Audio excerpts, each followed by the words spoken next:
Olha, é uma grande satisfação ter aqui esse grupo de 18 pessoas, né, para a gente poder encerrar hoje esse nosso círculo de leitura, né? Então, a gente espera ter facilitado a compreensão do trabalho da socióloga boliviana Silvia Cavalcante, e que ela tenha nos inspirado, né, para que a gente possa olhar para a nossa realidade a partir de novos olhos e, em nossa condição aqui, desse coletivo, majoritariamente formados de arquitetos, urbanistas ou estudantes, né, de arquitetura e urbanismo, ou podemos ter também outros estudantes de disciplinas que sejam vinculadas ao estudo da cidade, enfim, mas o que a gente quer aqui é ver se a gente consegue se enxergar, né, a partir da atividade que está realizada, e criar uma cultura nova. Então, eu vou compartilhar aqui com vocês, só para vocês verem, não sei se todo mundo está já ciente do material que a gente conseguiu produzir, né? Ah, peraí, eu fiz uma bobagem. Para vocês verem aqui, olha só como é que está bonito o nosso mural, né? Aqui a gente tem várias contribuições, né? Algumas vezes essas contribuições estão já com comentários, era isso que eu dizia no grupo, que vocês podem comentar também, né? Eu imagino. E agora, seria muito legal a gente poder fazer a nossa conversa, a nossa roda de conversa, e analisar, né, essas situações que foram colocadas aqui, em laranja, vinculadas à perspectiva da elite, em roxo, sobre a perspectiva dos estão os registros com a ótica dos grupos populares, e em azul os comentários vivos. Enfim, então a gente está aqui numa fase experimental. Esse mural ele vai se reorganizando conforme as postagens são colocadas, então as coisas estão muito misturadas, mas para uma próxima edição a gente vai testar um outro formato, né? E vamos ver principalmente como é que ele vai ficar impresso, como é que vai ficar o PDF, porque isso aqui tudo vai ficar como registro dessa nossa atividade. Então vamos ver se agora, né, a gente consegue visualizar novas possibilidades de análise e de concepção de diretrizes para como nós poderíamos ser profissionais que tivessem com o pé no chão, né, mais comprometidos com a nossa realidade e com uma visão mais ampla, né, não direcionados para uma determinada perspectiva que é muitas vezes mais a do mercado, né, e de grupos que já estão acumulando de privilégios. Então, eu queria abrir a palavra, saber para vocês...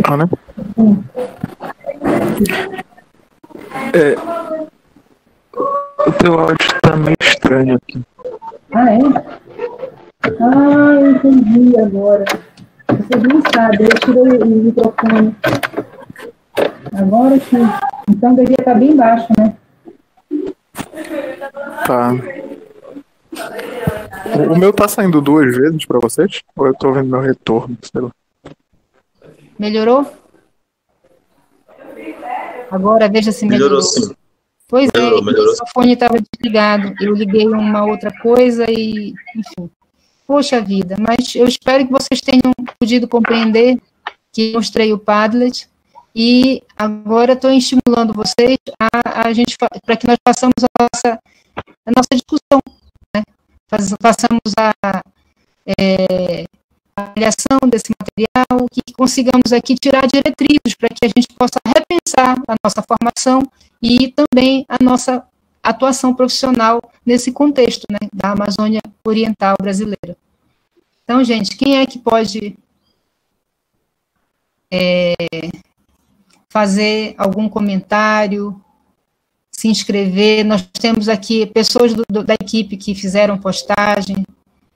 Então, eu gostaria muito que nós tenhamos alguns temas, né, o lugar do abastecimento, o espaço da festa, o espaço do encontro, a arte local e o tempo, né? Então, quem quiser, né, fazer aqui uma discussão para mostrar como esses casos que a gente colocou são modificados conforme a gente vai assumir a perspectiva dos grupos populares, ou a perspectiva dos grupos de maior poder aquisitivo, poder político, e como é que isso tem influenciado a nossa ação. Já temos aqui alguma inscrição? Vamos lá, Luna, começar para ver se anima, porque ou eu olho para a sala virtual ou eu olho para o Padlet. Então, eu acabo, se for para lá, eu não vejo vocês. Tá bom, eu posso falar, sim, não tem problema. Então, eu vou tentar aqui localizar o que tu fores falar. Então, por exemplo, Veropeso, não sei se é... Tá. Primeiro, eu queria dar um recado, né? O ideal é que vocês participem. Tem uma gatinha aqui na minha frente. O ideal é que vocês participem, porque a gente faz dentro da academia, né, assim, principalmente no mestrado, no doutorado, a gente acaba fazendo essa discussão meio que um pouco cotidiana, né? E aí o legal é que todo mundo participe para poder oxigenar essa discussão justamente com a visão de fora, um pouco da academia, ou qualquer que seja a nossa visão de cidadão mesmo, né, olhando para a cidade. No meu caso, eu até achei interessante a gente falar um pouco sobre justamente esses espaços de de abastecimento.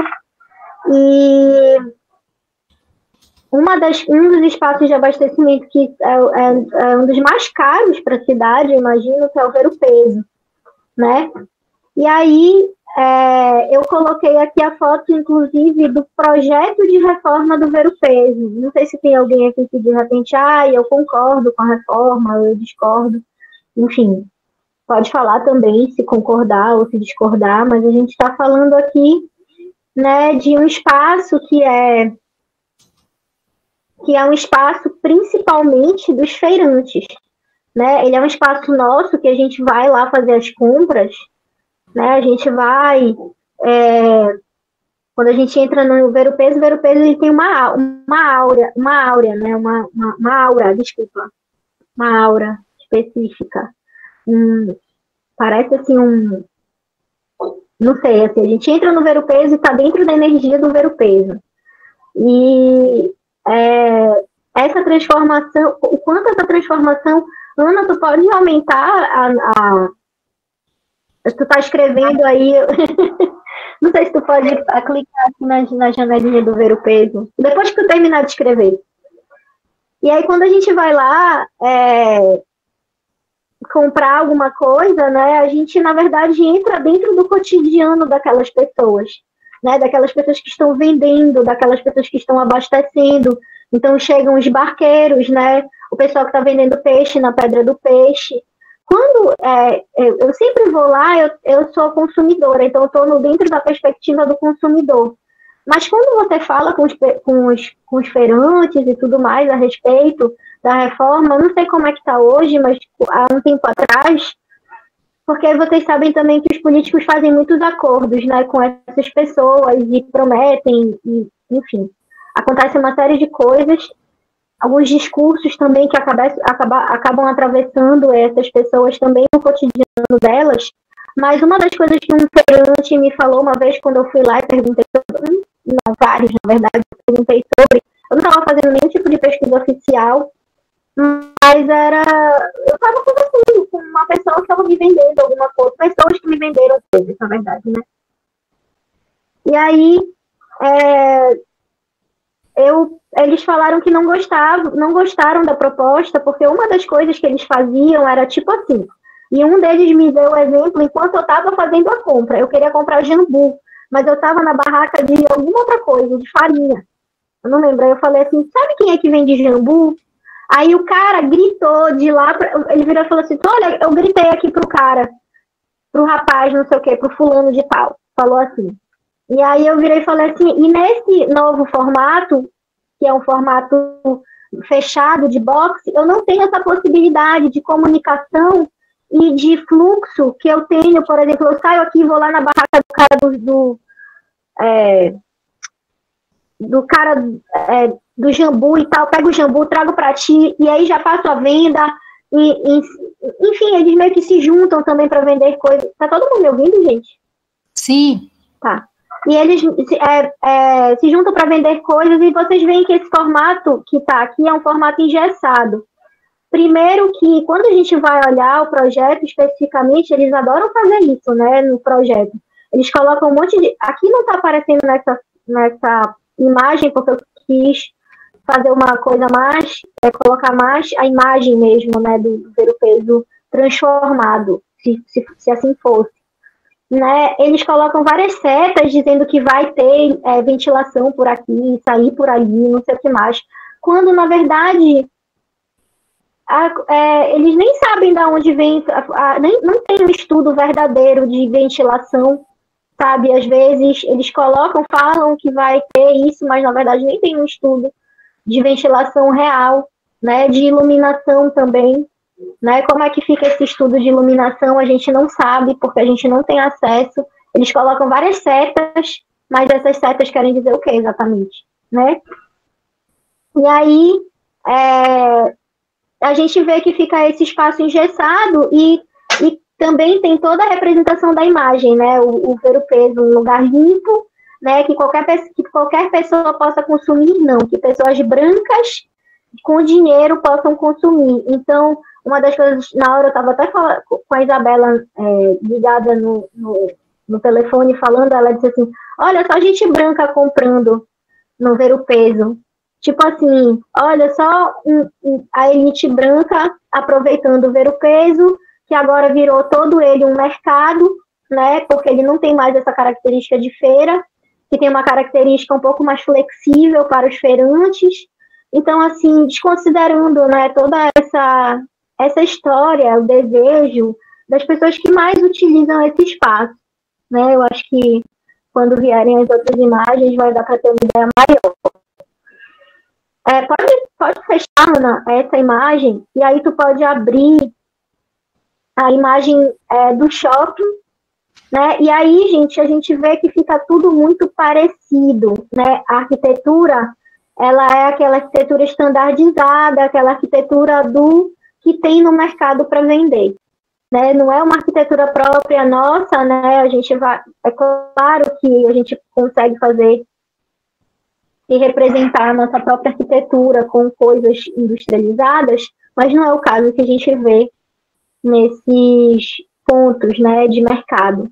No caso, o shopping, que é um espaço extremamente higienizado e higienista, né? E, por exemplo, a imagem do shopping. Essa é uma imagem de um dos shoppings de Belém. Mas, por exemplo, se você for no Bosque Grão-Pará, você já tem lá embaixo do shopping, no primeiro piso, a feira de orgânicos do shopping Grão-Pará, né? Então a pessoa não precisa mais nem ir na feira, porque a feira é suja, né? A feira, ela tem um monte de gente gritando, é calor na feira. Então, a pessoa não precisa mais nem ir na feira, ela não precisa mais ter contato com esse tipo de coisa. Então, assim, a gente vê já nesse shopping a feira de orgânicos do shopping Grão-Pará. Pois é, a questão é o quanto a gente consegue atender toda a população com esses formatos, com essas tipologias, né?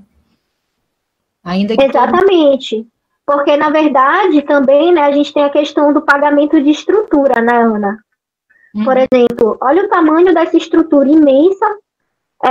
Quem é que pode pagar por essa estrutura? Não é toda a população que pode pagar, e nem toda a população tem acesso. A gente teve, por exemplo, uma grande polêmica sobre os rolezinhos de shopping, né? Estamos falando aí de uma população jovem, de uma população negra que quer ter acesso a algum tipo de aglomeração pré-pandemia, né? Algum tipo de aglomeração que seja segura, né? E aí a gente vê uma elite reacionária justamente a esse tipo de manifestação. E aí a gente vê outros locais de abastecimento que tem muito mais a ver com a nossa realidade, como, por exemplo, o Porto da Palha. Aí tu pode tirar, Ana, e colocar lá Bom, é um vídeo, né? Eu não sei se o pessoal vai conseguir assistir, mas é uma reportagem do jornal Liberal, né? Falando sobre o abandono do Porto da Palha. Quem é que usa o Porto da Palha? O pessoal do Cumbu, né? É o pessoal das ilhas, além, né? Que estão do outro lado do Guamá. Então, quem é que usa o Porto da Palha são essas pessoas. Então, a imagem do Porto da Palha é outra imagem, né? É uma imagem que tem uso de muita madeira, mas assim, muita madeira, mas muita coisa que as pessoas mesmo colocam, que as pessoas mesmo fazem remendo, porque não tem nenhum tipo de atenção da administração pública. Eu acho que eu vou ter alguma coisa lá embaixo, Ana, também, se puder descer um pouquinho no... Não, é o seguinte, se eu crio aqui o link para o vídeo, antes do vídeo aparecer e a gente ter essa imagem carregada, aparece uma propaganda nas lojas americanas e aí fica muito confuso. Tá. Então, eu acho que nesse caso, quem puder, clica no link do Padlet e assiste o vídeo depois, senão vai prejudicar a tua fala. Pois é, então a gente está falando de espaços, não só o Porto da Palha, né, o Porto do Sal também, o próprio Ver o Peso, né, é um local, eu sei que o Porto de Coraci também, o ponto do Porto de Coraci também é um ponto para ir para Cotijuba, por exemplo, vai por ali, né, então tem uma ligação muito forte com Coraci, com Cotijuba, por exemplo, né. Então, a gente está falando de lugares que têm uma outra estética e ele serve a um outro tipo de população e ele tem também um outro tipo de uso totalmente diferente. Ele é muito mais funcional do que ele se propõe a ser, do que um Ver o Peso modificado, do que um shopping center. Você tem uma estrutura caríssima funcionando ali, né? E quem pode acessar essa estrutura caríssima é uma outra população. Muito boa essa pergunta que a Ana fez, é justamente essa, de quem é que pode acessar essa estrutura e a infraestrutura, né, que vem junto. E aí embaixo... Luna, eu tenho uma pergunta colocada também embaixo do vídeo, que eu queria ver se tu aproveitas, né? Que é, por que a gente não tem investimento nessas estruturas de acesso aos portos que realmente atendem a população que está vinculada a essa lógica da região? Nossa, é para eu responder?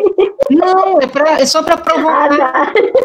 No final, historicamente, esse espaço ele tem servido para essa articulação da cidade de Belém com o seu entorno amazônico, ribeirinho, extrativista, né? E, no final das contas, a partir de um certo momento em que as estradas foram implantadas, a gente parou de fazer manutenção ou de viabilizar estruturas, né, que permitam essa realidade, essa prática cotidiana. Então, a gente observa que os espaços que hoje estão colocados como perigosos ou precários e tal, na verdade, eles estão carentes, né, de atenção, de desenvolvimento de ou tecnologias ou soluções, enfim, mas que eles são necessários. Então, tem sido mais fácil dizer que é uma estrutura perigosa, precária, e substituir isso por aterros, por outras linguagens, né, outros tipos de paisagem que também retiram essa mediação, esse contato, né, com o ribeirinho, com o barco, com o rio. E são soluções que estão no mercado, né, são viabilizadas pelo mercado. Então, o mercado ele vai sempre investir na troca dessa estrutura, porque são soluções que ele está viabilizando, então ele quer que utilize-se dessa estrutura que ele está vendendo. Né? Então, assim, eu não sei responder com a maior eloquência sobre isso, né? Mas eu vejo muito que as nossas políticas e a nossa elite, ela acha que ela que faz a economia, os nossos políticos e a nossa elite, acha que é a elite que faz a economia, quando, na verdade, a gente viu na pandemia, né, todas as manchetes de todos os jornais preocupados com o mercado informal, porque o mercado informal botava comida na mesa de 70% dos brasileiros. quer dizer assim, ninguém, mas o trabalhador do mercado informal isso, mercado informal aquilo, foi uma chuva de mercado informal, e por conta disso saiu a questão do auxílio e tudo mais, mas uma chuva de mercado informal falando sobre as pessoas que sobrevivem desse tipo de mercado. E aí, quando a gente tem uma elite, uma série de políticos e políticas dizendo e impondo, na verdade, que a elite que, na verdade, faz a economia do Brasil. A gente já tem um monte de estudo, né, falando que isso não é verdade, né? A gente já vê que só a grande agricultura que produz toneladas de alimento não é verdade, né? A gente sabe que não é verdade, porque a pequena agricultura produz toneladas de alimento também. Então, a gente, enfim, uma série de questões que a gente sabe que rebatem na cidade, né? Então, a gente sabe que essa substituição, existe um interesse por trás, né, dessa substituição. Se tu correr um pouquinho para baixo, eu coloquei 2 mapas lá embaixo, inclusive foi daquele artigo que a gente escreveu sobre o ver-o-peso. Sim. Eu não sei se está aqui, tá aí os 2 mapas. Um mapa é mostrando a articulação. Pode esse maiorzinho aqui, mais colorido? Tá, esse aqui. Pode ser esse maior. Pode ser esse maior. Tá.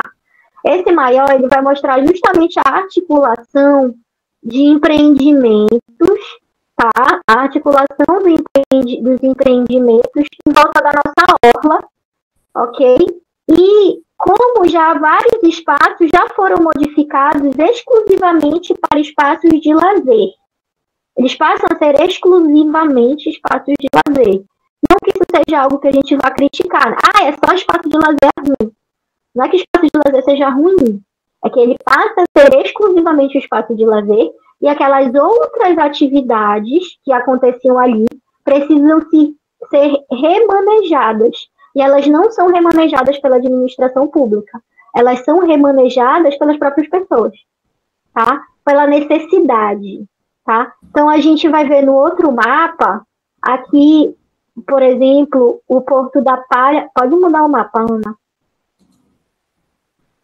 Isso falando de centro, tá, gente? Se eu expandisse e saísse do centro, a situação muda de figura e ainda piora.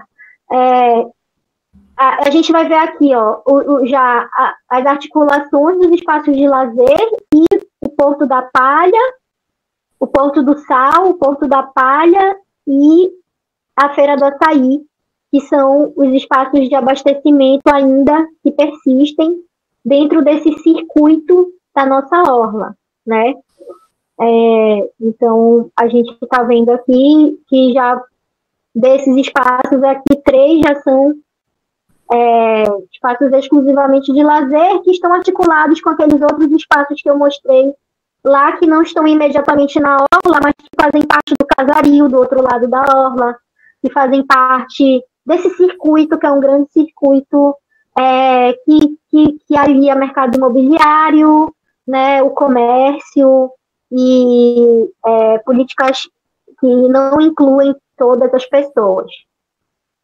Basicamente, eu acho que é isso para falar de... Não, tá ótimo, tá ótimo. Eu queria só saber se a gente consegue daqui tirar uma diretriz para a gente anotar, né, como resultado desse esforço. E assim, aí daí a gente parte para adiante. Se as pessoas conseguem aqui colocar nos comentários para nós o que isso inspira, né, quando elas percebem essa diversidade, essa riqueza, né? Gente, eu esqueci de mais uma coisa. Tem em cima desse mapa, Ana, em cima aqui tem uma foto do mercado de São Brás. Em cima disso. Aqui, porque eu vi que o mercado de São Brás vai fazer tipo como se fosse essa redoma de vidro aqui, que é bem no meio, né? Bem na frente, bem onde fica aquela praça, né? E aí eu fiquei lembrando que lá, aqui nesse local... É o local que as pessoas andam de skate hoje, né? Realmente elas utilizam para andar de skate ainda hoje. Quem passa lá na frente vê que o pessoal está andando, está usando para isso. E aqui na frente, na Casa de São Brás, era onde ocorriam as famosas batalhas de rap, né? Então, ao que esse espaço que hoje, dentro desse projeto que a gente está vendo aqui, ele está se propondo de fato, né? Uma redoma de vidro, mais espaços de consumo para a elite e para as outras pessoas que não têm necessariamente esse poder, né, de consumo, que querem aproveitar espaços de lazer e que possam criar coisas dentro desse espaço de lazer, porque as batalhas de rap eram era criação de arte, né? Era arte dentro da cidade aqui, né? E qual é a proposta? Espontânea, né? E dentro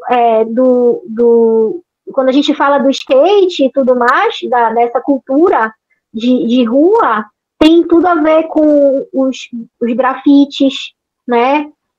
O próprio esporte, falando assim, né? O próprio esporte e o próprio hábito desses jovens, né? No que não estão sendo incluídos em nenhum momento dentro dessa imagem, né? Mais uma vez a imagem de pessoas brancas andando pelo meio, nesse sol que ninguém merece do meio-dia, que não vai aguentar aqui em nenhum momento, e cheio que essas árvores imperiais, palmeiras imperiais,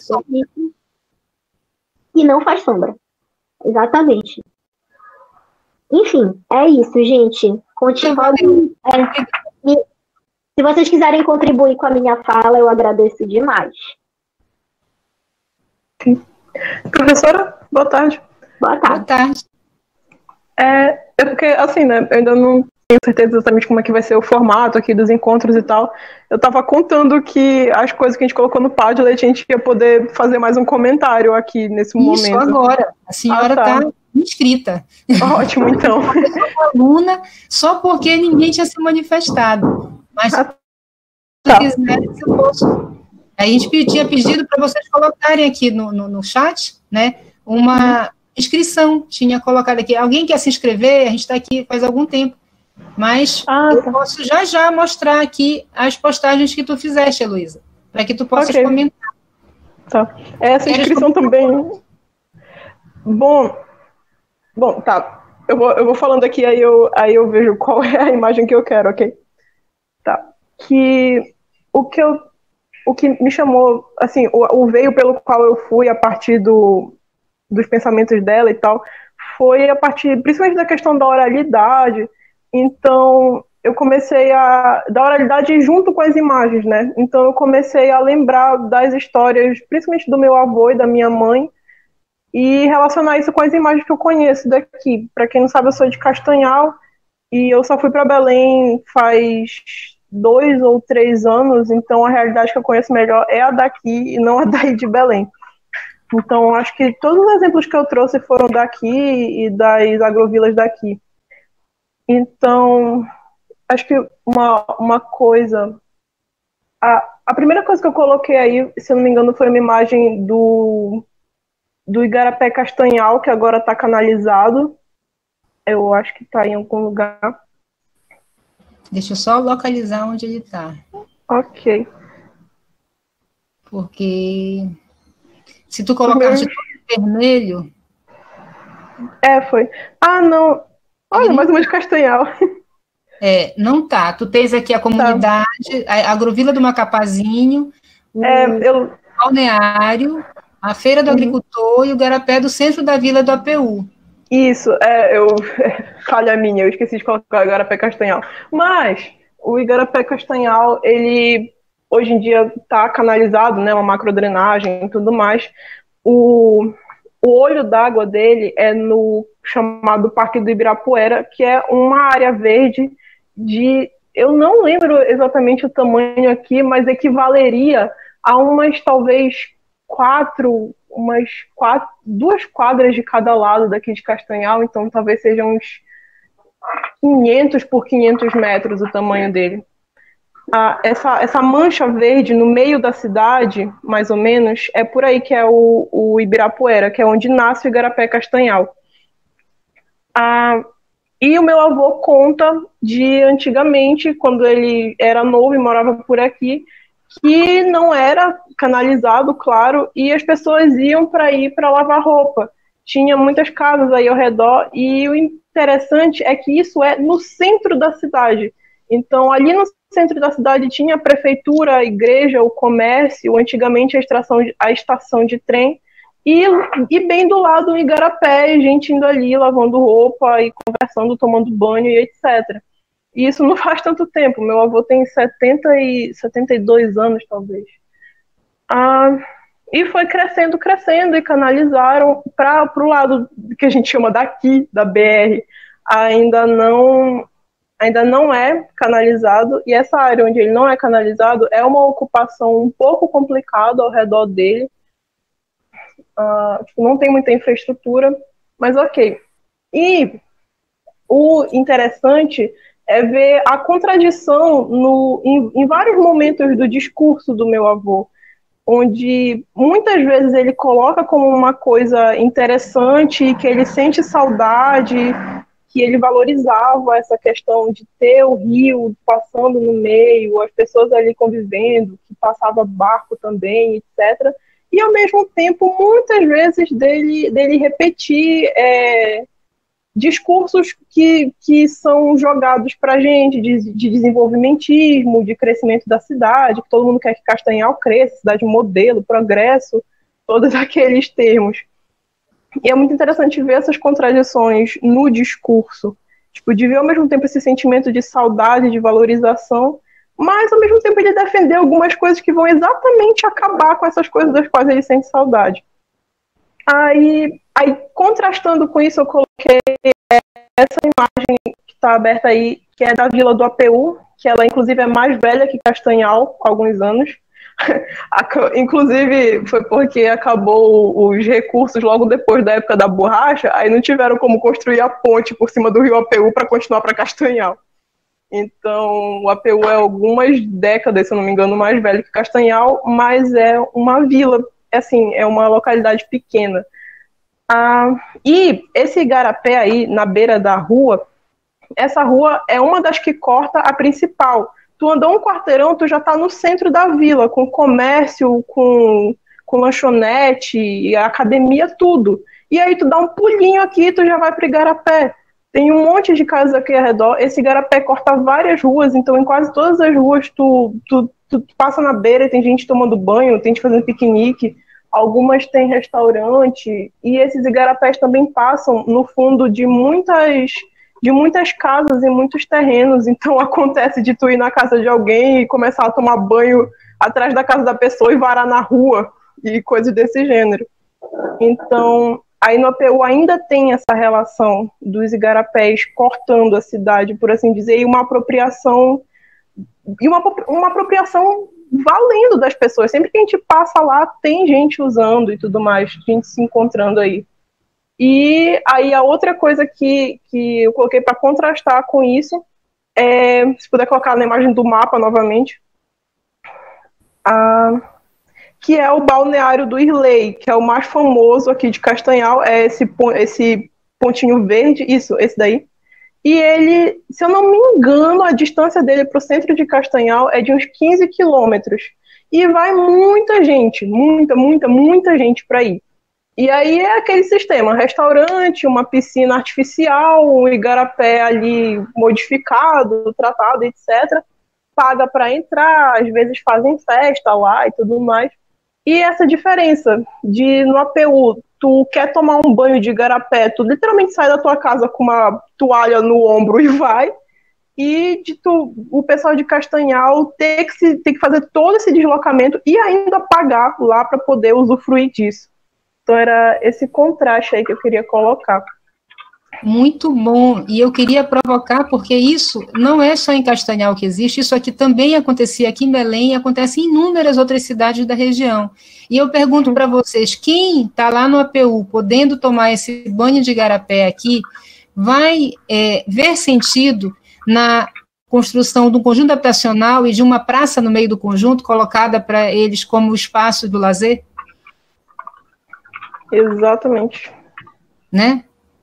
Será? Assim, então, para a gente refletir, porque para vocês começarem a pensar no repertório que a gente utiliza na prática, né, da arquitetura e urbanismo, ou melhor, no repertório que a gente usa nas atividades de disciplina, né, e como a gente acaba recebendo o discurso, né, do gestor público que oferece aquela propaganda sobre uma determinada intervenção que às vezes não tem muita relação com essa realidade cotidiana das pessoas.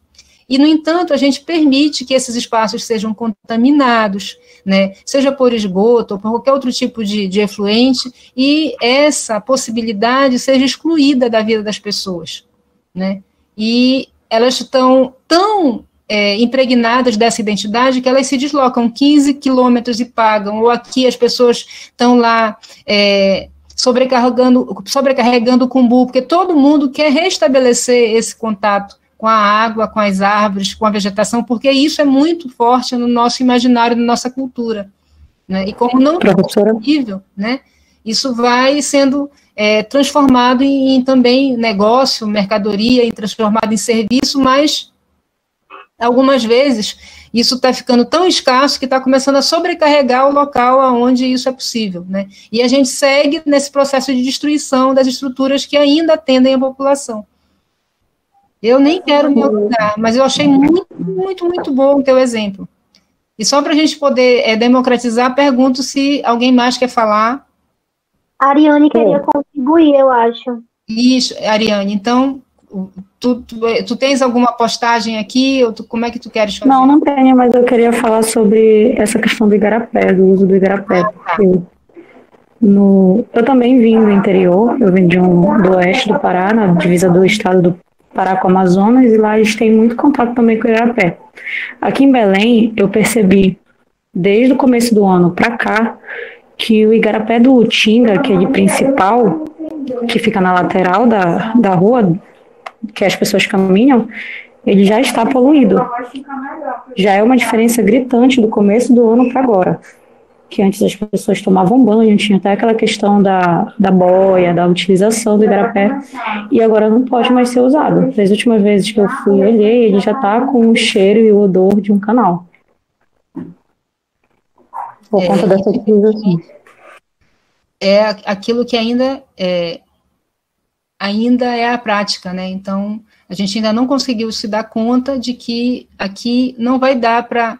Assim, está sendo imposto, né? A gente está simplesmente lançando mão desses cursos d'água para eles receberem os dejetos e criando, supostamente, outros espaços públicos que nunca são devidamente trabalhados, né? No sentido de receberem todo o mobiliário, a arborização e tarará, para que a população consiga ser atendida, né? Então... E não tem drenagem também, né, nesses lugares, fazendo com que eles facilmente alaguem, os espaços públicos de Belém, gente, eles não têm nenhum espaço que eu conheço em Belém inteira tem relação com a chuva. Nenhum.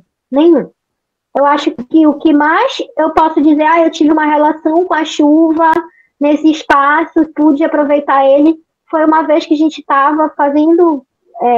a gente acabou terminando um evento no laboratório da cidade, na Praça da Batista Campos, e nós entramos no coreto, e aí choveu, uma chuva daquelas, assim, muito absurdas, e aí as pessoas puderam ter contato com a chuva de forma muito impressionante, porque o pessoal de fora falava assim, meu Deus, olha o tamanho dessa gota de água, da chuva, tipo, as pessoas ficaram impressionadas.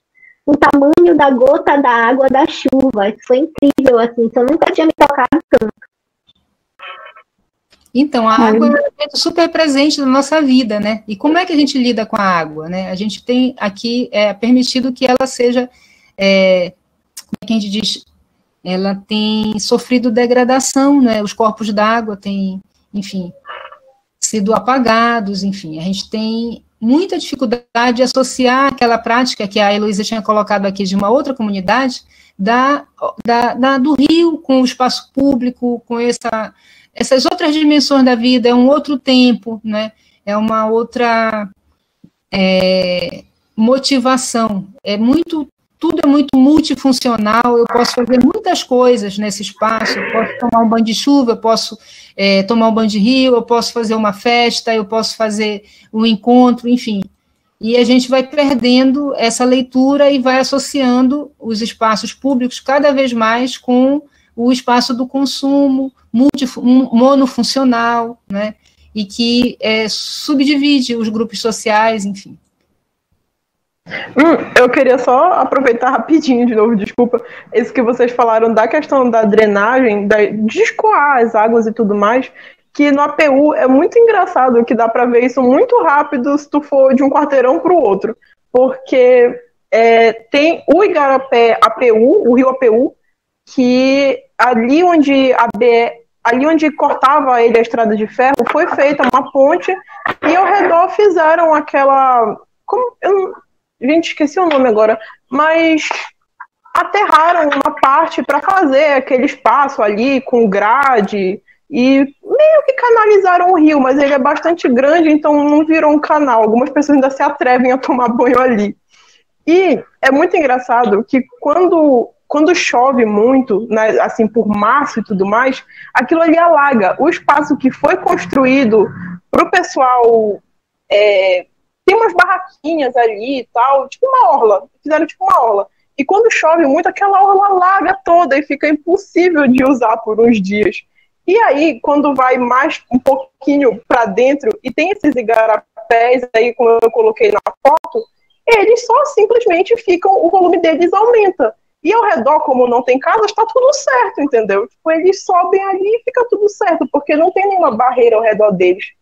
Então é interessante ver isso. A parte do rio, né, que eu tenho que ter um interstício dentro da mancha urbana, né, porque no final das contas aqui a gente está numa planície cheia de drenagem de rios, né, está na Amazônia, né, enfim, não tem como lutar contra isso, mas a gente finge que não é essa a nossa circunstância. Olha, eu queria muito pedir para vocês, para a Heloísa que falou agora, para a Luna, que depois façam comentários completando essa narrativa, ampliando, né, porque às vezes o que está aqui não dá para quem for ter acesso ao Padlet mais tarde, a noção da história do avô, da história das pessoas, dos vizinhos aqui em APU. Então, aqui no comentário, vocês podem adicionar aqui esses elementos que vieram agora no nosso contato, né, para que quando nós fizermos transformarmos isso num PDF e a pessoa não puder ter acesso a esse diálogo, ela possa compreender, né, e quem sabe assim também ir colocando a diretriz. Poxa, isso aqui é uma coisa que podia ser considerada como prioritária, né, preservar esses igarapés, preservar a várzea para que ele possa manter esse seu ciclo, né, de inundação sem causar risco, né, a ninguém, né, e manter isso presente no meio da cidade por inúmeras razões, inclusive essa do hábito da população se refrescar num rio que, de preferência, esteja limpo, né. Então, eu imagino que esse tipo de coisa pode aparecer, né, como registro dessa nossa conversa, tá bem? Tá certo. Eu queria convidar a Bruna. A Bruna está aí? Estou. Bruna, tu trouxeste uma porção de coisas, como elas estão um pouco comentadas, eu queria que tu falasse a respeito delas, né? Então, estão me ouvindo bem? Sim, muito bem. Deixa eu só lembrar aqui que foi que eu postei. Aqui, tu não estás vendo, estou aqui com uma porção de postagens tuas na tela. Tá. Não, só a ordem, professora, que eu postei algumas fotos, foi isso? Tem várias fotos, exatamente. Tu tens fotos da Associação Comunitária do Povoado do Céu, da Estiva, na Bela Vista do Jupati, em Afuá, em Portinho de Capoeira. Tu tens nos Campos Alagados de Soure. Então, o que tu pensaste que tu podias trazer para nós, né, dentro desse tema, a partir desse material?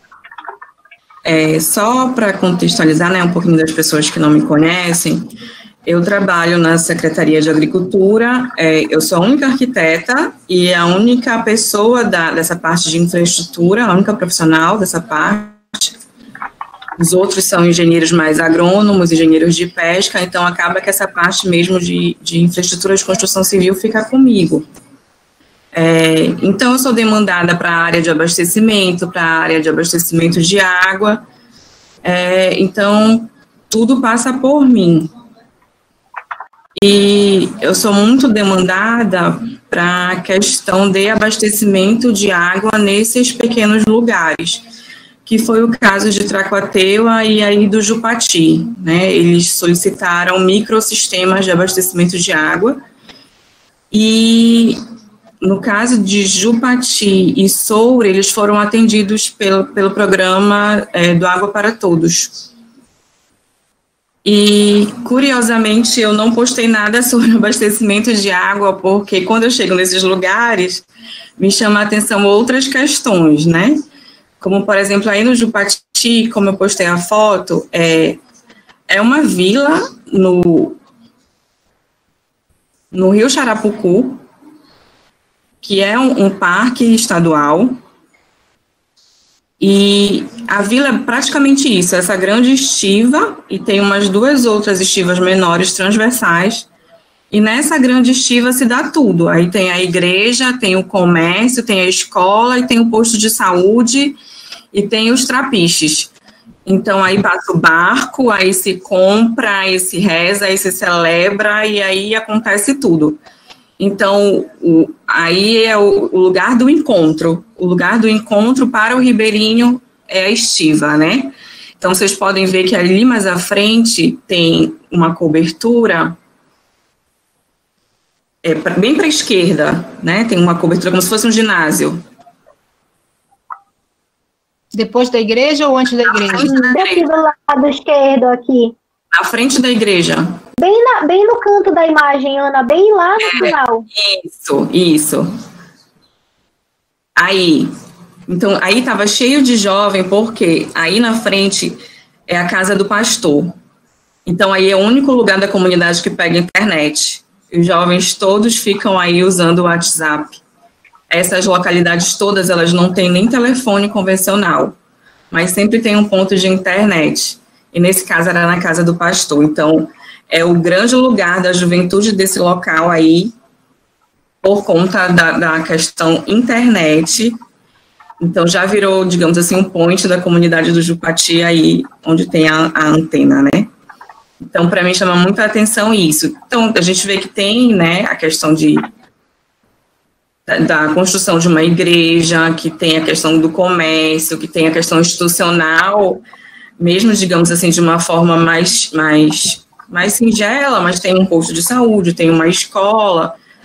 E essa parte da construção daqui, que está mais à frente, ela vai ser em concreto, ela já não vai ser mais uma estiva, que vai ser um pier que o pessoal da igreja também está construindo. Então, já vai ser algo diferenciado nessa estrutura, financiado pela igreja também, que vai ser o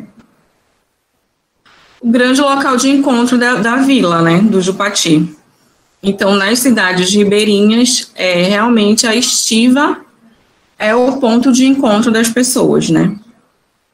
E era isso que eu queria trazer.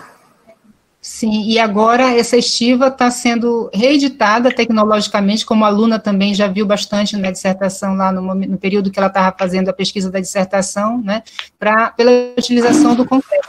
E agora, com o concreto, eles acham que podem recriar o lote, criar uma outra dimensão. E uma grande curiosidade aí, porque aí vai ser atendido pelo Água para Todos, né?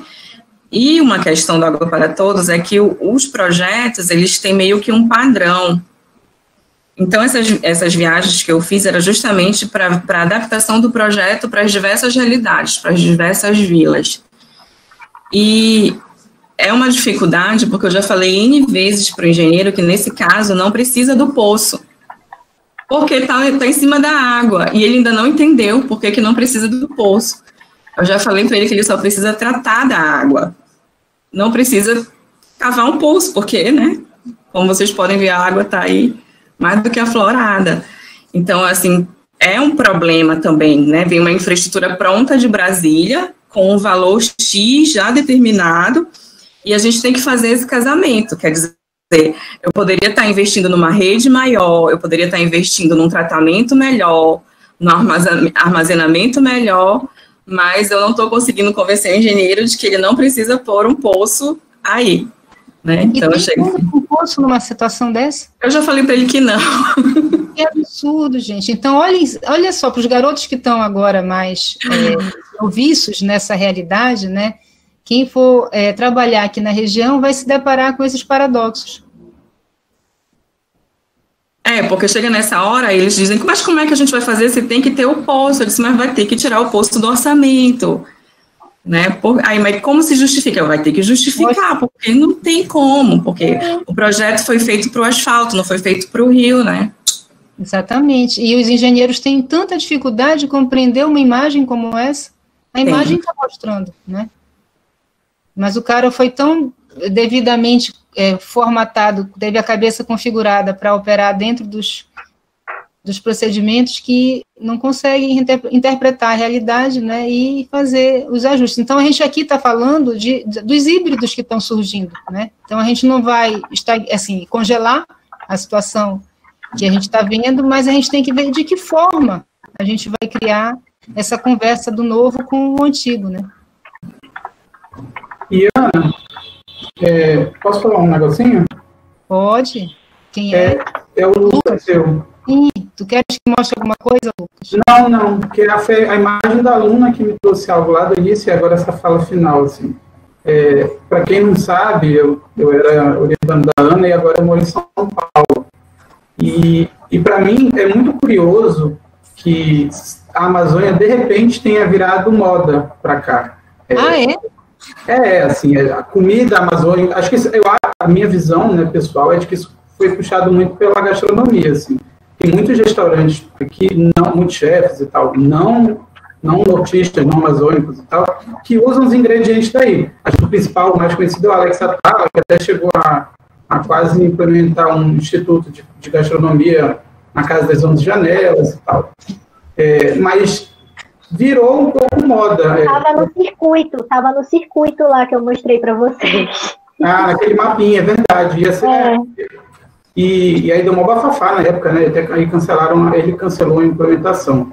E aí é muito curioso para mim que de repente tenha virado moda, sobretudo, assim, como São Paulo é tão árida em relação à natureza, as pessoas vão para São Paulo, vão de São Paulo para a Amazônia com essa ideia de eu vou tirar umas férias para colocar o pé no chão, o pé na areia, uma coisa meio exotificada, e era meio sobre isso que eu gostaria de falar, porque essa exotificação do que é a Amazônia, e é como se ele tivesse descoberto, como se ela nunca estivesse ali, né, não estivesse há 500 anos também ali no mesmo lugar, acaba que impõe uma certa imagem que acaba que transforma o espaço. O que eu quero dizer? Se a gente pegar aquela imagem da aluna do Mercado de São Brás, eu acho que isso fica até mais claro de explicar. Eu estou mexendo, mas pode mexer aí, Ana. Está lá embaixo. Mais para baixo.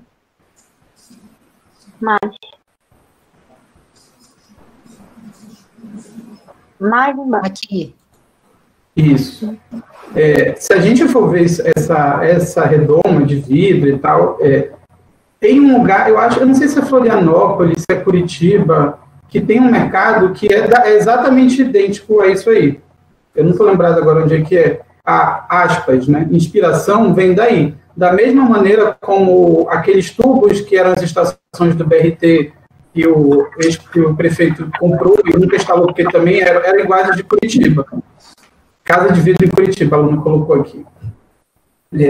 E aí não é coincidência que o render que estejam mostrando, que a imagem que estejam colocando para popularizar esse novo projeto seja essa, porque essa imagem ela evoca uma ideia de desenvolvimento. Então, a gente está transformando um espaço da cidade que é, aspas, abandonado, para transformar ele em algo que vai ser, agora as pessoas vão poder sentar, vão poder beber uma cerveja na praça e tal. Quando, na verdade, esses usos, eles sempre estiveram ali.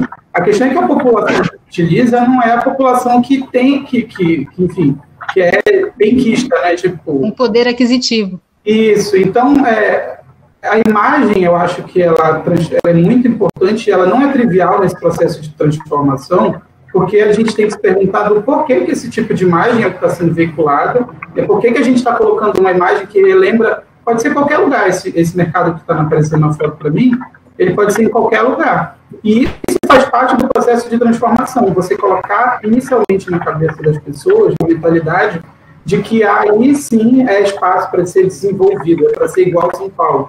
Essa transformação, só para citar um outro exemplo do mercado do Ver-o-Peso, que tentaram também implantar e não colocaram, é apenas uma tentativa de transformar aquilo em semelhança ao Mercadão Central de São Paulo. Para quem não conhece, é um mercado, imagino que antes era uma feira, não sei, mas é um mercado bem bonito, é muito legal, mas é tudo caríssimo. Assim. Eu mesmo fui almoçar esse final de semana lá, e é caríssimo, tipo, é preço de restaurante caro de Belém.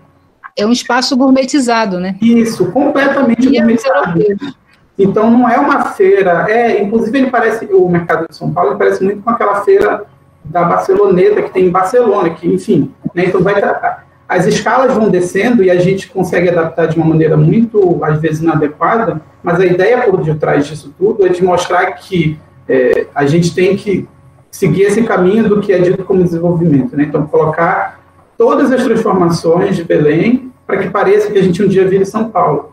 E só para finalizar, se a gente vê todos os grandes marcos arquitetônicos construídos em Belém, e aí eu vou colocar a Estação das Docas, o hangar, o próprio Parque da Cidade que vai ser construído agora, enfim, todos esses grandes marcos arquitetônicos, todos eles trazem elementos que não são nossos, são elementos de fora. O vidro do hangar que veio da Bélgica, assim, o negócio todo vidrado, a acústica péssima, e aí tem show. Enfim, só para colocar que a ideia que a gente reproduz é de algo que está melhorando, que está desenvolvendo. O próprio parque do Tinga também, assim, as formas arquitetônicas me lembram um pouco uma versão gourmetizada de Amazônia. Então, a ideia por detrás disso tudo, e as imagens, é sempre de transformar a Amazônia num lugar desenvolvido, só que esse desenvolvimento nunca é um desenvolvimento nosso, né? Nunca é um desenvolvimento autóctone, no sentido de a gente construiu a ideia, ele sempre vem de fora. E a imagem que veicula é sempre muito importante, eu acho que inclusive ela é o primeiro passo de colocar assim, ó, é assim que vai ficar. Então, acho que era isso que eu queria contribuir. Muito legal, Lucas, e a gente tem essa discussão do desenvolvimento aqui no comentário do Marcos Enzo, né, que ele colocou aqui algumas questões, né, e eu fiz ali umas respostas para ele, só para ele dar uma olhada depois, né, e de repente ver se ele também quer se manifestar a esse respeito, né. Mas é isso mesmo, a gente vai se colocando aqui uma encruzilhada, né, se a gente cria o espaço da ruptura e do desenraizamento, como sinônimo de desenvolvimento, ou se a gente vai buscar a escuta e a capacidade de observar, refletir e criar novos híbridos que sim tragam uma melhoria às condições de vida que estão colocadas, mas também atendam aquilo que é a identidade. Tem muito simbolismo, não é nisso que o Lucas falou, é tudo de um forte apelo simbólico, antes de mais nada, e isso não é o que instrumentaliza a vida, né? A gente não vive do símbolo, o símbolo ele é utilizado para outras finalidades que não aquela de viabilizar o cotidiano. Enfim, para vocês... E aí o nosso papel, acho que enquanto arquitetos que trabalhamos... Eu não trabalho na Amazônia mais, mas assim, acho que o nosso papel enquanto arquiteto, acho que às vezes as pessoas podem confundir o nosso discurso um pouco com... então tem que deixar do jeito que está, esse aspas, né, atraso, tipo a feira do jeito... Não, eu acho que o nosso papel enquanto arquiteto é de olhar para o que a gente tem e tentar pensar tipo, no que está precisando ser mudado e como é que eu posso mudar isso com os elementos que a gente tem internamente. E aí eu estou falando de formas arquitetônicas, eu estou falando de materiais que a gente utiliza historicamente. Por que a madeira, por que lá estão transformando em afuá a estiva de madeira para concreto? Quem foi que disse que o concreto é melhor do que a madeira? Por que a gente não criou uma tecnologia que faça com que a madeira tenha uma duração maior?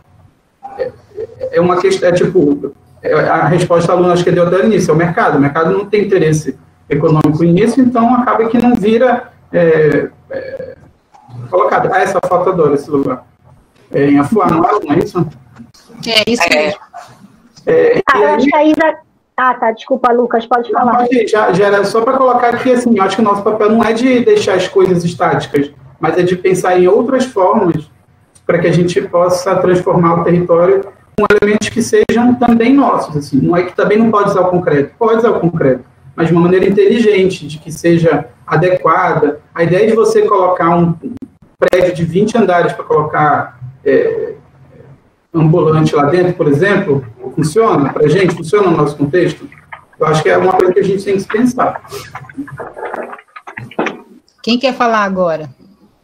Eu acho que a Isa já está inscrita. Depois a Heloísa estava inscrita também. E aí eu acabei de ver que o João também quer falar depois. Tá. Eu queria fazer Isabela, qual é a imagem? Quem é? Deixa eu ver lá. João quer fazer um comentário. Diga, João. Eu queria só fazer um comentário em relação ao que o Lucas falou agora, né? Porque é bem interessante mesmo que a gente vive aqui na cidade e aí fica uma pergunta, como nós que estudamos a arquitetura, a cidade, como que a gente pode fazer para desvincular essa ideia de que tudo que vem de fora é melhor para cá ou não? Por exemplo, ele está falando sobre esse mercado, né, que fizeram lá a redoma de vidro e tal. As pessoas daqui vão olhar isso, as pessoas que não entendem, né, que não estudam arquitetura, elas vão olhar isso com admiração, né, com um olhar de progresso, de nossa, a cidade está desenvolvendo. Não que seja, mas como a gente pode explicar para eles que isso não necessariamente seja um progresso, que a gente pode ter uma admiração pelas coisas que a gente já tem aqui, porque por algum momento da vida a gente já teve que montar alguma estrutura para definir parâmetros que a natureza ela impõe para a gente, né? E como a gente pode defender essa ideia para eles, né? Aí fica uma pergunta aqui. Pois é, Pedro, eu acho que basta a gente perguntar se vai ser possível todo mundo usufruir daquele espaço. Se a gente tiver um grupo ou uma população, um grupo majoritário da população que não vai poder ter acesso àquele espaço, aí já começou a ficar difícil de defender aquilo como sinônimo de progresso. Não sei se as pessoas podem me ajudar aí, quem mais tiver puder acrescentar. Né? Aí eu fiz tipo como se fosse uma ordem aqui, tá? A Isa, a Heloísa, o João e depois o José, para falar. E aí a gente encerra, até lá terá dado 7 horas da noite, né? Mas está ótimo o debate, espero que a audiência esteja gostando. Tá ótimo mesmo, gente, posso ir, eu vou ser bem breve, até porque tem pessoas aqui do meu lado, e eu não quero atrapalhar muito. Então, eu trouxe várias fotos do Ver o Peso, comparando o trabalho de 2 fotógrafos paraenses. Uma foto, a Ana Jenkins, que é uma fotógrafa afro-amazônica, periférica, e o Rafael Aguilera, que é um fotógrafo daqui também, que é uma classe mais abastada, branco, e dá para perceber que são 2 olhares bem diferentes. E aí eu não vou falar de todas as fotos, mas eu queria pedir para a Ana abrir essa que mostra o Ver o Peso, e tem um Ver o Peso, as garças, o plano de fundo lá atrás com os prédios, que tem um comentário embaixo, que a gente pode ver que a Nayara se preocupou em retratar toda a dinâmica que está acontecendo no espaço, os barcos, as pessoas, toda a vida que tem, e aí a gente olha para essa foto e vê toda a cultura do lugar, a gente reconhece o lugar imediatamente. Para mim, essa foto, ela mostra o que é o Ver o Peso, e em uma única foto você consegue entender tudo que está acontecendo lá. E aí é para a gente fazer uma análise, né, do que é o olhar colonialista e do que é o olhar da pessoa de dentro. Eu acredito que a Nayara, na fotografia dela, ela sempre tenta mostrar toda a dinâmica do espaço, como local, como as pessoas dali vivem aquele espaço. Enquanto que a outra foto que eu queria pedir para abrir é uma que aparece os urubus e os prédios só atrás. Os urubus e os prédios. Isso, que é do Rafael. que também é lá no Ver o Peso, mas a gente pode ver que, como eu escrevi até aí embaixo, confunde-se com qualquer centro histórico praticamente no Brasil que teve o mesmo tipo de colonização. A gente, se não fossem os urubus, talvez fosse difícil de reconhecer. Então, assim, na hora que tem uma das perguntas que é sobre que tipo de olhar colonizado, eu acredito que não existe nenhum olhar racista ou nada, é só um apagamento total do que está acontecendo, da dinâmica da cultura, do povo, só mostra-se os prédios, e a arquitetura, aquilo que também já desde muito tempo, há muitos anos e séculos vem importado de fora, é o que aparece como importante nessa fotografia. E aí tem uma comparação, entre outras fotos, dos dois trabalhos aí no Padlet. Quem quiser ver, eu posso adicionar mais comentários depois. Como eu disse, eu ia ser breve, porque tem outras pessoas aqui do meu lado trabalhando. Super obrigada, Isabela. Quem está na vez pode? É a Heloísa. Ela pediu para falar rapidinho. Tá. Eu ia fazer um comentário sobre a fala do Lucas, mas falaram da Nayara, eu não resisto, porque, meu Deus do céu, gente, se alguém aqui não conhece essa fotógrafa, pelo amor de Deus, vão atrás, ela é incrível, os trabalhos dela são maravilhosos. E é isso, ela é apaixonada pelo Ver o Peso, pelas pessoas de lá, pela dinâmica de lá, pelas garças, pelos urubus, por tudo. Tipo, os registros dela são maravilhosos, vocês estão vendo aí. E isso é muito real, parece que nessas outras fotografias tudo se reduz a elementos estéticos, a montagem, etc. Enquanto que as fotografias dela, tudo, sei lá, pelo menos eu vejo a paixão dela por aquela dinâmica mesmo, pelo que está acontecendo ali, e ela consegue integrar isso, o que está acontecendo junto com o cenário histórico, tudo é uma coisa só ali. Ai, eu me apaixono quando eu falo das fotos dela. Mas, sim, sobre o comentário, eu acho que foi do Lucas, desculpa aí se eu estiver falando errado, mas sobre as referências, né, daquela questão do mercado de São Brás, que a primeira coisa que eu lembrei quando eu vi aquela imagem daquela renderização, foi na verdade, de todos os jardins botânicos da vida aí, importados de França e de Europa, etc, né? Me veio logo o Jardim Botânico, eu acho que é de Brasília, mas eu não tenho certeza, não sou tão viajada. Mas me veio logo isso, essa é a referência de beleza, de elegância, etc. E eu já fiquei pensando em como é que é essa redoma aí, se ela é vazada, se tu vai entrar nesse vidro e fritar aí dentro debaixo do nosso sol, mas eu acho que isso é o de menos nesse momento. E aí, esse negócio dessa importação, de onde vem essas referências, né? Por que não pegar referências daqui? E aí, eu lembrei de um caso que aconteceu, que está acontecendo aqui em Castanhal, que eu acho que é interessante para ver essa relação, que aqui, eu não sei se alguém conhece a catedral daqui de Castanhal, Catedral Maria Mãe de Deus, se eu não me engano, que é uma obra assim, de arquitetura, eu diria que no mínimo primorosa. Tipo, em questão de estética, né, eu acho que varia aí, mas, meu amigo, aquele trambolho foi caro e planejadíssimo, foi.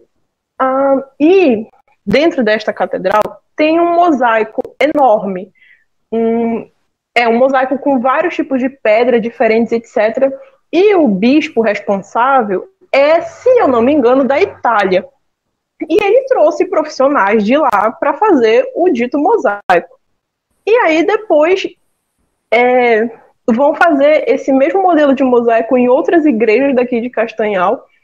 E ele já pegou pessoas daqui e ensinou elas a fazer esses mosaicos que a galera lá da Itália faz, entendeu?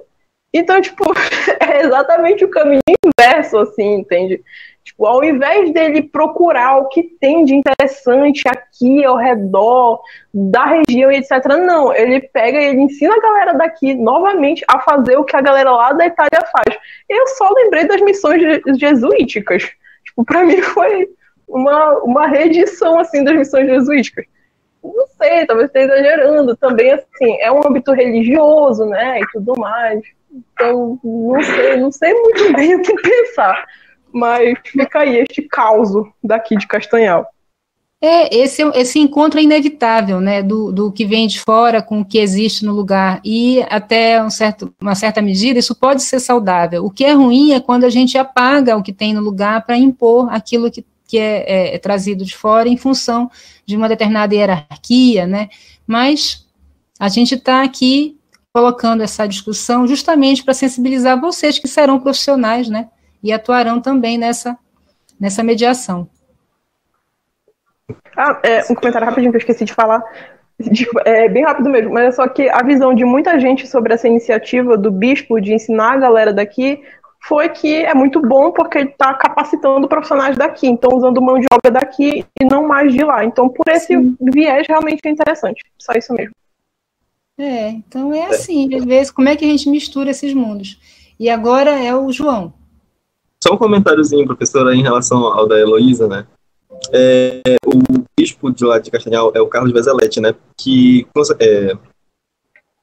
esqueci a palavra, mas ele também fez a paróquia aqui do meu bairro, né? Ele estava em frente às obras e tal, isso em 99. E aí, eu nunca tinha parado para pensar nisso, e agora eu prestei atenção em relação ao que ela disse antigamente de construírem a paróquia, hoje de alvenaria e tudo mais, existia uma capelazinha, né, em madeira, e ela tinha uns detalhes bem bonitinhos talhados na madeira, né, então como se fossem uns mosaicos e tudo mais. E aí, como eu já fui dessa igreja criança, eu sempre vi essas fotos antigas e sempre vi as fotos atuais, e tenho ela como ela atual agora, e eu vim deparar o porquê que eles não... Essa diferença, eu não sei se ela consegue me entender. Ela era de madeira e tinha os detalhes delas. E aí veio esse bispo e tentou colocar uma coisa de alvenaria super grande, trouxe pintores lá da Itália para fazer detalhes de ouro e tudo mais, sendo que era algo bem mais popular antes, né? Então, essa diferença, eu acho que isso que a gente está tentando dizer aqui sobre a decolonialidade. Ele mudou a estética, ele mudou a escala, né? Ele criou toda uma outra ambiência e uma simbologia para expressar, talvez, né, aquilo que ele gostaria que as pessoas percebessem a partir da igreja, né? O que é a igreja? Aí ele colocou ali uma coisa maior, enfim.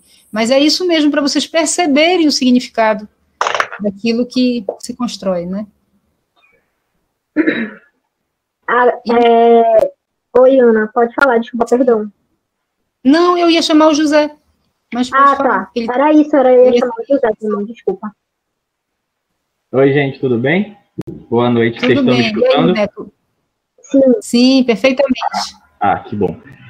Então, eu queria falar um pouquinho sobre os lugares de encontro, e aí eu queria falar um pouco a partir do meu lugar de vivência, que é Marabá. Eu sou de São Miguel do Guamá, uma cidade próxima a Castanhal, mas eu moro há quase 10 anos aqui no sudeste do Pará, e aí eu queria falar um pouquinho da importância e dessa discussão que a gente está falando aqui a partir de Marabá. Mas aí é muito interessante perceber o quanto a gente é muito parecido a partir das nossas vivências. Todas as falas anteriores à minha, elas convergem para um único lugar, né? É muito interessante perceber como, mesmo estando em cidades diferentes, de portes diferentes, a nossa marca, a nossa relação com a diversidade e com a natureza, ela é muito forte. E aí, para falar de espaços de encontro, eu acho que é importante a gente situar, primeiramente, antes de mais nada, assim, a importância desses espaços de encontro dentro dos organismos urbanos, porque os espaços de encontro, eles sintetizam, assim, eles resumem a essência, né, a natureza do que é urbano, do que é o fenômeno urbano e do que é a cidade. Todas as aglomerações humanas, desde o início das sociedades urbanas, há mais de 2.000 anos atrás até hoje, sempre tiveram dentro dos seus ambientes espaços voltados para o encontro, para reunião, para aglomeração, seja nas sociedades tradicionais, seja nas sociedades modernas, seja nas sociedades atuais, assim.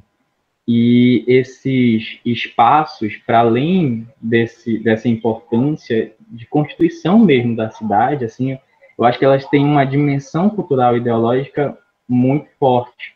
E a partir dessa dimensão ideológica, que talvez a gente consiga associar à obra da Sylvia Kuzkank, né, porque ela permite com que a gente se questione, com que a gente reflita sobre quais são, eu acho, as lógicas e quais são as formas de apropriação e de utilização dos espaços voltados para o encontro. E aí eu trouxe 2 exemplos para discutir isso.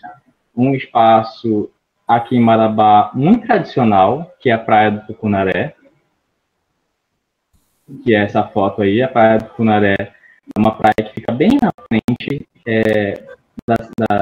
da Marabá pioneira, do núcleo pioneiro daqui de Marabá, e é uma parte do rio Tocantins que é usado desde o início da ocupação da cidade como um espaço de encontro, de lazer, e é muito interessante entender a forma como esse espaço ele é apropriado e a forma como o tempo nesse espaço ele também se desenvolve. Eu acho que essa relação espaço-temporal nesse espaço de encontro é muito interessante. A Praia do Tucunaré, ela reúne durante o veraneio, porque é a parte em que dá para ir para lá, em que as pessoas saem de barco e conseguem aproveitar bastante esse ambiente, ela é frequentada por todos os tipos de pessoas que vivem na cidade. Assim, todas as classes sociais, elas direta ou indiretamente ocupam esse ambiente. A gente vê pobre, a gente vê rico andando de lancha, mas também se apropriando desses espaços, óbvio que de forma diferente, mas estão ali, né? E a gente vê também que é um ambiente, que é uma forma de apropriação marcada por uma relação muito forte com a natureza, e eu acho que todas as falas que a gente viu aqui hoje, elas convergem, como eu disse, para isso. Os espaços de encontro em Castanhal, em Belém, no interior da Amazônia, aqui em Marabá, tradicionais, eles têm essa ligação, essa relação muito forte com a natureza. Eu acho que é isso que particulariza a gente, assim como a Sylvia mostra também lá na obra dela. Ela fala que uma forma de regionalizar o espaço dos Andes seria através das montanhas, dos rios, e de como essas questões da geografia, né, natural daquele espaço que ela está discutindo, eles eram comuns a todo mundo. E eu acho que esse também é um elemento comum para a gente aqui, a natureza, e a forma como essa natureza é apropriada tradicionalmente. O tempo aqui é uma questão também muito forte. O tempo de consumo da Praia do Tucunaré é um tempo livre, é um tempo de diversão, sabe? É um tempo gasto de forma, entre aspas, improdutivo. E aí, do outro lado, eu trouxe um outro exemplo de espaço de encontro, que é o shopping center da cidade. O shopping Pátio Marabá, ele foi inaugurado em 2013, e quando ele foi inaugurado, eu lembro muito fortemente ainda do comercial que foi vinculado na mídia para falar, né, sobre essa inauguração. E o comercial focava justamente na capacidade de gerar encontro do shopping. O comercial de TV mostrava uma menina que ela ia desde criança para o shopping, mostrava ela crescendo, encontrando os amigos quando ela era pequena, depois adolescente também, passeando pela praça de alimentação com os amigos, e depois já adulta, fazendo compras com a família, né? Então, fortalecendo essa ideia de que o shopping era um espaço de encontro também. Só que esse espaço de encontro, ele se diferencia daquele espaço tradicional que a gente estava acostumado aqui. Esse espaço de encontro é um espaço com uma infraestrutura moderna, voltada para o consumo, apesar de ser um espaço coletivo, é um espaço privado de uso coletivo, é diferente do espaço do Rio, é diferente do espaço da praia, que é um espaço público, livre. Aqui não, né? Aqui a gente tem um espaço privado. Espaço privado de encontro que só consegue acessar e se apropriar quem tem capacidade de consumir. E outro elemento que me chama muito a atenção é a forma como o tempo aqui no shopping ele é gasto. A gente percebe o tempo gasto no shopping, no encontro com o shopping, como um tempo produtivo, porque você está consumindo, você está participando da máquina capitalista e tal, e é diferente do tempo livre, né, que a gente usa e gasta na praia e nas áreas mais tradicionais, como a própria orla da cidade. E, Neto, até a possibilidade de ir à praia está regida por um tempo outro, que é o tempo da natureza, o tempo da cheia, o tempo da vazante do rio, né? Sim, exatamente. Você só usa a praia, né, nos meses de verão aqui, quando o rio está mais seco e aí formam aqueles bolsões de sedimentos que possibilitam a utilização do rio. E aí as famílias passam o dia inteiro, tem gente que vai acampar, tem família que passa um mês todo durante o período de veraneio acampado na praia. Você vê barraquinhas, as pessoas vão para lá, passam o mês todo, leva botijão, leva geladeira, enfim, se muda literalmente para lá, e aí vai, às vezes, quando tem pai ou mãe trabalho, assim, eles voltam para Marabá durante o período do trabalho e à noite volta de novo para a praia. E deixa eu te colocar uma coisa, e será que a população avalia isso quando circula aquele folheto em Marabá informando que se a hidrelétrica do Estreito for construída, essa praia vai desaparecer? Quais seriam as consequências para essa população toda do desaparecimento desse espaço? Eu acho que é ainda um aspecto que é pouco comentado sobre essa perspectiva, né, de que o desenvolvimento vai vir e ele é importante, então não importa o que aconteça com a praia, que é muitas vezes a única fonte de divertimento para as pessoas no final de semana. A orla em Marabá, ela é um ponto de encontro no final de semana. Todo mundo vai para a orla, vai encontrar, vai caminhar, vai conversar, e caso esse empreendimento aí de fato se instale, a gente vai perder um ponto de encontro muito importante. As outras cidades da região também tendem a perder caso a hidrovia comece a funcionar, né? Porque a praia não é um ponto de encontro só em Marabá. Nos outros municípios que são banhados pelo Rio Tocantins, também tem estruturas urbanas muito semelhantes. E com o desenvolvimento da hidrovia que está prestes a sair, você vai ter a destruição, né, dessas estruturas, e aí isso vai impactar diretamente na vida das pessoas. E aí volta aquela pergunta que a gente estava discutindo mais cedo: o progresso, o desenvolvimento para alguns, mas para a grande maioria é o atraso, né? É um atraso e é um rompimento com formas de vida historicamente estabelecidas. E aí, nesse sentido que vem o trabalho dessa autora, né, expondo, né, essa estratégia. Então, para quem é o fornecimento, assim, para quem será direcionada a geração dessa energia, né? Então, a gente vê que isso vai ser para um sistema, vai articular com o sistema nacional, vai compensar regiões onde, por uma outra sazonalidade, os reservatórios vão estar mais baixos, enfim, mas isso num sistema muito amplo, nacional, que não enxerga, às vezes, quem mora ali também não enxerga outros riscos, porque essa região ela tem registros geológicos de abalos sísmicos, então ela não tem recomendação para a construção de estruturas do tipo de barragem, né? Então tem muita coisa, muita discussão, mas enfim, era só para pontuar, né, esse aspecto também. Eu acho que foi super legal essa tua referência ao espaço público e ao tempo ao mesmo tempo, né? E a gente tem mais aqui alguma inscrição?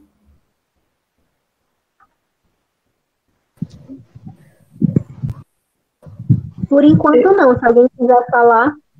Acho que a Elô falou que queria fazer um último comentário. Aqui. Elô. Foi. Isso. Eu tô até com vergonha, eu tô falando pra caramba hoje. Desculpa. Mas. Pode falar. É só um comentário ratificando mesmo aí o que ele acabou de comentar sobre o shopping, de experiência própria. Que a família do meu pai é de Belém, então quando eu era pequena a gente, até hoje a gente vai pra lá visitar eles e tal, ou quando tem alguma consulta, e aí o resto do dia, bora, como a mamãe chama, turistar em Belém. Aí, bora no shopping. Eu tenho uma irmã também que é 4 anos mais nova, a gente surtava pra ir pro shopping porque, ia pra brinquedo, não sei o que mais. E a gente foi crescendo mais e meio que foi passando um pouco a grana consumista. E aí a gente ia pra Belém e aí diziam, bora no shopping. A gente, pra quê? A gente não vai comprar nada. Então, tem essa característica também. Tipo, então, realmente, é um lugar ali onde tu vai e tu tem que consumir algo para sentir que o passeio valeu a pena. Então, é muito ruim. Era só isso mesmo. Pois é, mas a gente fez todas essas viagens, né? Eu penso que recebeu, a partir dessas imagens, uma série de estímulos, conseguimos aqui tocar em diversos pontos, né?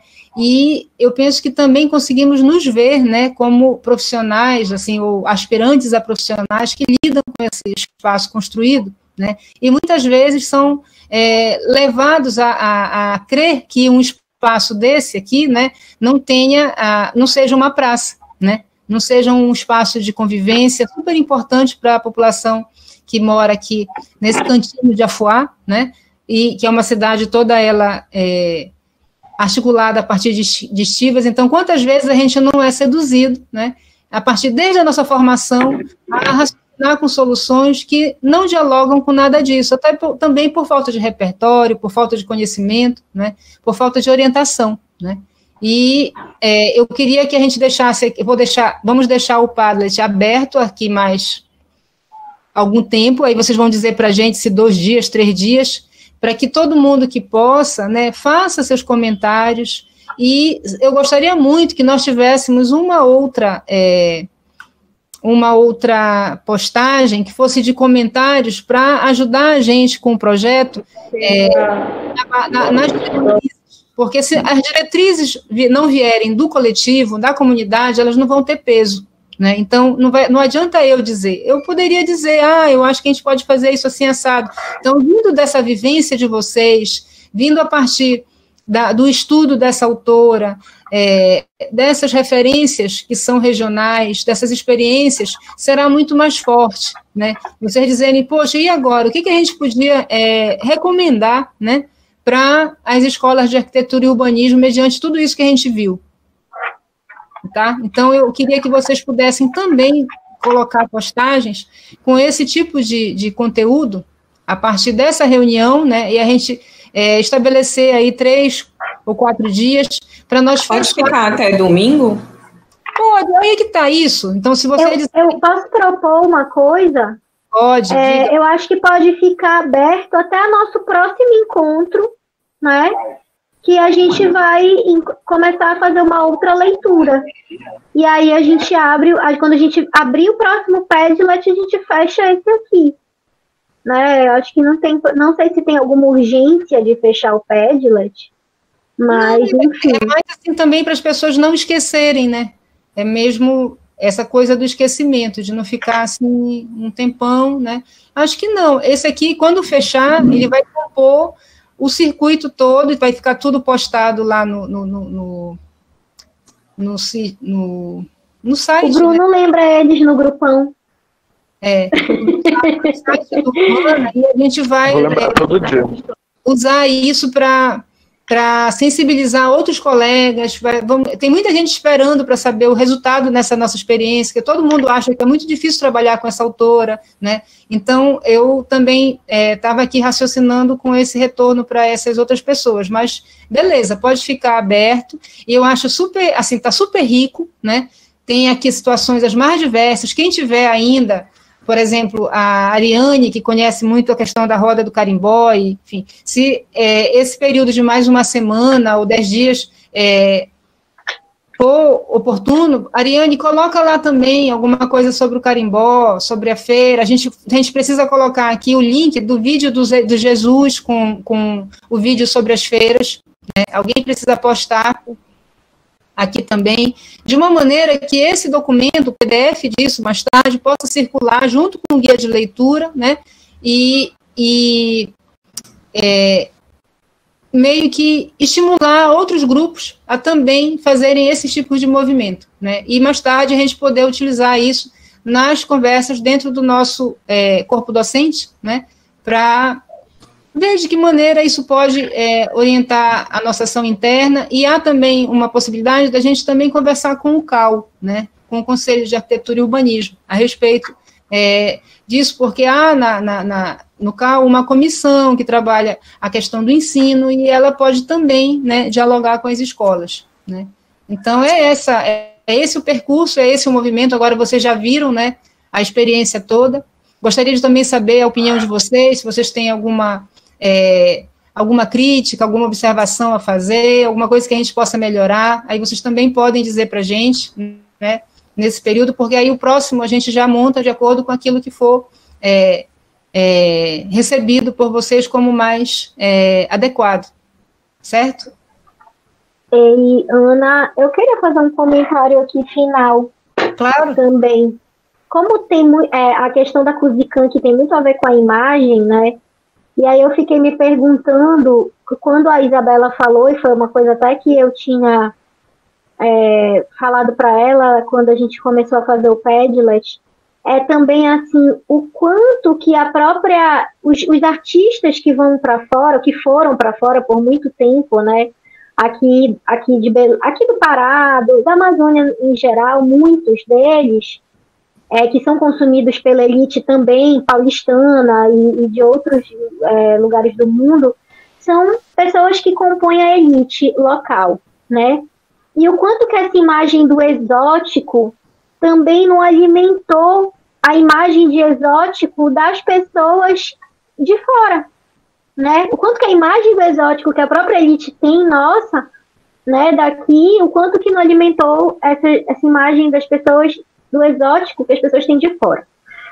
E aí, essa foi uma das coisas que eu me perguntei, eu vou até colocar no Padlet, que foi um comentário que eu não coloquei, mas que também que eu fiquei pensando em relação à própria construção do espaço. Toda vez que a gente constrói um espaço, ele gera resíduos. Se a gente constrói um espaço grande, ele gera muitos resíduos, se a gente constrói um espaço pequeno, gera poucos. Mas esses resíduos, eles são jogados em algum lugar. Que população que o resíduo da construção de um shopping center, por exemplo, impacta, né? Porque é um resíduo que vai para o rio, ou então que é colocado no lixão, ou então esse resíduo, que população esse resíduo da construção das grandes estruturas impactam, né? Acho que isso é legal de se perguntar também.